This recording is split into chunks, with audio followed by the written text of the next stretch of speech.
Olá, boa tarde a todos aí, obrigada pelo convite. É, então, bom, da minha experiência, eu estive aí com Médicos Sem Fronteiras no Amazonas, né, no estado do Amazonas. A gente começou abrindo um projeto na cidade de Manaus e depois a gente continuou fazendo algumas avaliações em saúde. A gente abriu também um projeto em São Gabriel da Cachoeira e Tefé, né, que foram três cidades aí identificadas como mais estratégicas para a gente poder instalar nossas atividades. E é isso, eu fiquei 3 meses em Manaus, então eu fiquei acompanhando a epidemia, né, não só da cidade, mas como do estado todo, do Amazonas, durante esse período, né, o primeiro caso no estado do Amazonas foi no dia 13 de março, né, então a epidemia, assim como no resto do país, eu acho que a epidemia em Manaus também começou por uma classe bem rica, né, uma classe muito mais abastada, então com muito mais condições de fazer isolamento, com muito mais condições, com muito mais acesso a serviços de saúde, né? E, e nós chegamos aí no meio de abril, quando a epidemia já estava, eu acho que uma grande característica, né, da epidemia em Manaus foi um aumento muito exponencial de casos, assim, né? Logo quando começou em um mês, a epidemia atingiu aí, colapsou completamente o sistema de saúde, colapsou o sistema funerário, né? Foi aí que eu acho que a maioria das notícias a respeito de Manaus tomou os jornais aí, né? E depois de algumas semanas, então, a epidemia começou a chegar nos bairros periféricos de Manaus, começou a chegar nas regiões onde as pessoas têm de fato, né, dificuldade em se isolar e têm muito menos acesso ao sistema de saúde, né? Nós trabalhamos, por exemplo, com muitos abrigos, né? Em Manaus é uma cidade onde tem bastante abrigos de refugiados venezuelanos, né? E temos abrigos também de moradores de rua brasileiros, então a gente trabalhou bastante com triagem Covid dentro desses abrigos, que a gente fez um acompanhamento epidemiológico através dos resultados dessa triagem. E eu acho que uma coisa assim que me chamou muita atenção também na epidemia no Amazonas, né, foi, eu acho que uma absoluta falta de testes, né, eu acho que no Brasil todo a gente teve esse problema. No Amazonas também, mais uma coisa que se repetiu, né? E, e eu acho que o que caracterizou muito foi a chegada rápida dos testes rápidos, né? Então, assim, mais ou menos no intervalo de 1 ou 2 semanas, a gente passou a ter uma grande maioria dos testes realizados em Manaus e no estado do Amazonas como um todo, como testes rápidos, né?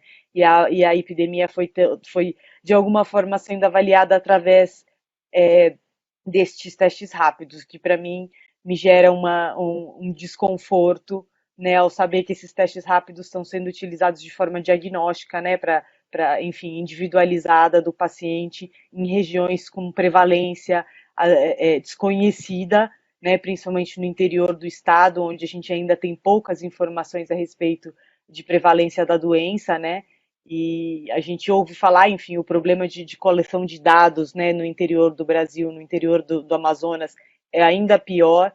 Então, eu acho que, para mim, a grande dificuldade nesse sentido foi em como fazer uma análise da epidemia, sabendo que os dados em que eu tinha realmente eram muito deficitários, principalmente por essa questão do teste rápido, né? Então eu não sei se eu consigo de repente partilhar a minha tela. Eu tentei preparar aqui uma pequena, um pequeno documento só com duas informações que eu achei bem interessantes de mostrar para vocês. Porque nesse contexto do Covid e do teste rápido, né? é, eu passei a avaliar ou analisar a epidemia através,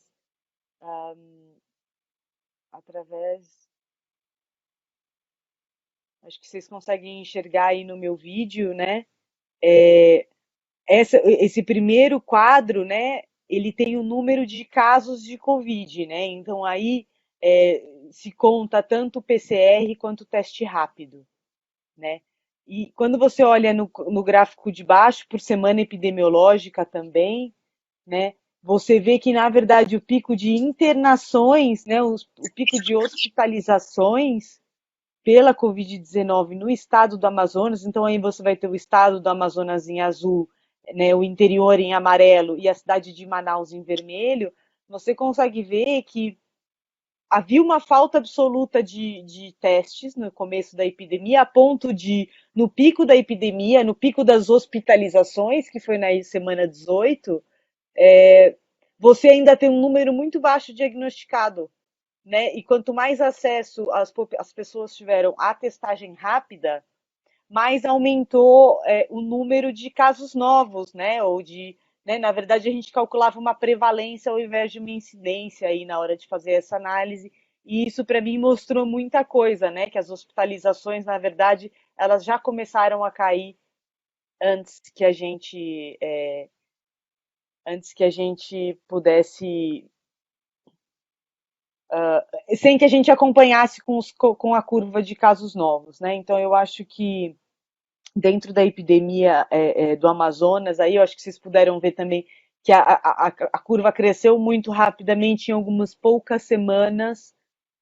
A epidemia reduziu, né? Então, Médicos Sem Fronteiras também encerrou as atividades em Manaus agora no começo da primeira semana de julho, né? Exatamente porque o sistema de saúde já tinha aí desafogado.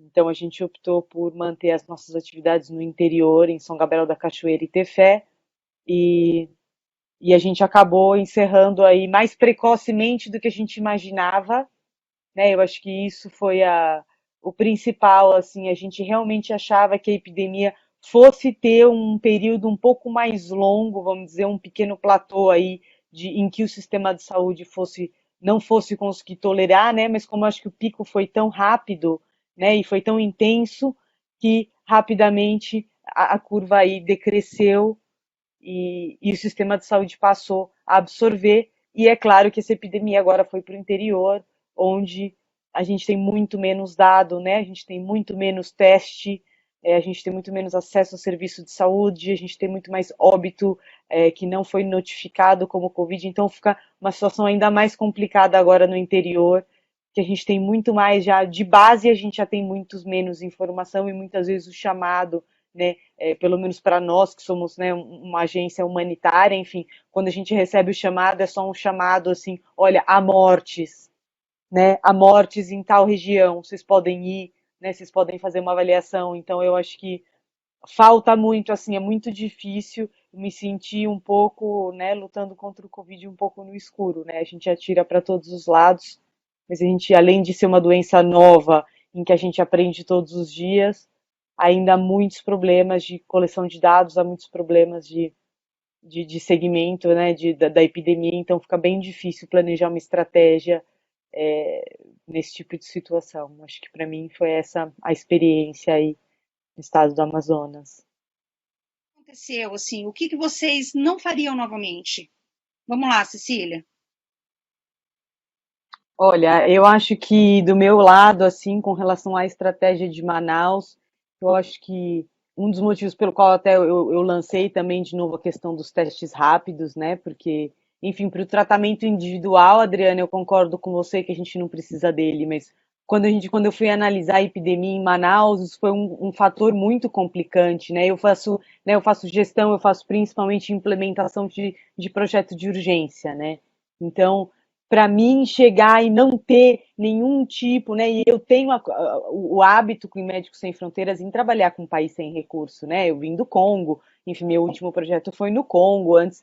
Então, assim, eu tenho o hábito de trabalhar nesses locais. Eu acho que o principal, assim, foi a gente acabou, eu acho que perdendo um pouco de tempo, né, ao ficar insistindo por não ter esse dado epidemiológico claro, né, fica difícil num país do tamanho do Brasil definir onde começar atividades, né, mas eu acho que principal, eu acho que eu mudaria é que eu teria ido antes para Manaus, né, eu acho que quando eu cheguei lá no meio de abril, na verdade, a gente já estava no pico, então talvez se a gente tivesse chegado no meio de março, a gente tivesse conseguido implementar o projeto num timing melhor, vamos dizer assim.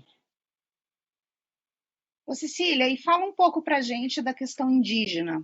Qual que é a tua leitura da cultura Olha, eu acho que é uma indígena? questão bastante complicada, né? Eu acho que é um assunto, nossa, que a gente poderia discutir aqui horas, né? Mas eu acho que tá muita gente curioso para saber a respeito da saúde indígena no Amazonas, né? Então eu acho que como eu estive lá, como eu abri os projetos no interior de Amazonas e tudo, eu acho que é, primeiro eu acho que a gente tem que pensar muito bem, né? Em como a gente não vê o quanto o nosso tratamento com Covid, o nosso manejo, ele é totalmente não adaptado, né, à saúde indígena. Então, eu acho que, né, quando a gente fala em saúde indígena, também não estamos falando de uma população indígena, estamos falando de mais de 200 comunidades só no estado do Amazonas, com idiomas diferentes, com, né, culturas diferentes. Então, para dar um exemplo que eu acho que é uma coisa muito característica, tem alguns povos, né, é, do sul ali do estado do Amazonas, em que o suicídio é uma coisa muito comum, né, culturalmente, quando morre alguém da sua família. Então é muito comum quando né, uma criança, um idoso, um adulto morre, alguém da família se suicida. Né? Então, imagina o impacto de uma epidemia de Covid que vai chegar e vai matar 3 ou 4 anciãos da vila, da comunidade, né? Que são as pessoas mais velhas que guardam toda a história, toda a cultura indígena, estão naqueles anciãos, aqueles anciões, né? Então, assim, eu acho que primeiro a gente tem que discutir entre nós, né? Como a gente pode oferecer uma solução para uma epidemia como a de Covid, porque a Covid foi, vamos dizer assim, né, a primeira da história moderna, mas vão ter outras, né? Então, assim, a gente tem que começar a refletir como a gente pode é, oferecer um acesso à saúde para essa população, de forma que a gente consiga oferecer um tratamento adaptado à cultura dessas pessoas, né? A questão do cadáver é uma outra questão que foi levantada, né? Que acabou chegando em algumas notícias de jornal, né? Para os Yanomamis, o fato de você não ser enterrado na terra onde você nasceu é praticamente você, né, arrancar um pedaço da história desse povo, né? É como se você, né, não sei, né? Eu tento fazer analogias para se adequar à nossa cultura, né? Mas eu fico imaginando assim que alguém fala assim, olha, você pode enterrar sua mãe, a gente só vai tirar a cabeça dela e deixar aqui guardada, e você pode enterrar o resto, né? Pra gente ia ser uma coisa tão inaceitável alguém falar, como assim, você quer, né? Você quer ficar com a cabeça e eu fico com o resto do corpo, né? Então eu tento fazer algumas analogias, às vezes um pouco bizarras, mas para eles é absurdo a gente não poder trazer esse corpo para ser velado em território indígena. Então, assim, como é que a gente quer tratar a Covid com todas as regras de biossegurança que a gente tem associadas, que a gente sabe que são importantes, né? Mas né, eles têm os tratamentos tradicionais, até que ponto nós podemos abrir mão das nossas práticas alopáticas, né? Ou tentar associar a nossa prática alopática a essa população, porque talvez a gente tenha uma penetração muito melhor se a gente abrir mão do nosso, vamos dizer, da nossa né, tecnicidade ultracientífica, né? E aceitar que junto com o oxigênio chegue um tratamento alternativo, né? Ou que se considere de fato o transporte dos mortos de volta para território indígena e de que forma a gente vai fazer, né? Então, assim, é tentar não bater o martelo com as nossas regras de, né, não é assim porque foi estudado, né, o nível de evidência e tudo, porque isso não funciona, né, nas culturas. Isso é uma coisa muito ocidental, muito branca, muito europeia, muito, né? E que quando a gente vai trabalhar em outros lugares, né, como eu tenho o hábito de trabalhar em culturas completamente diferentes da nossa, eu acho que a cultura indígena se inclui nisso, a gente tem muito que aprender, né? Então, apesar de nós levarmos o Covid para essa população, a gente não está conseguindo responder de forma apropriada para essa população, porque a gente não está adaptado, então a gente não é bem aceito.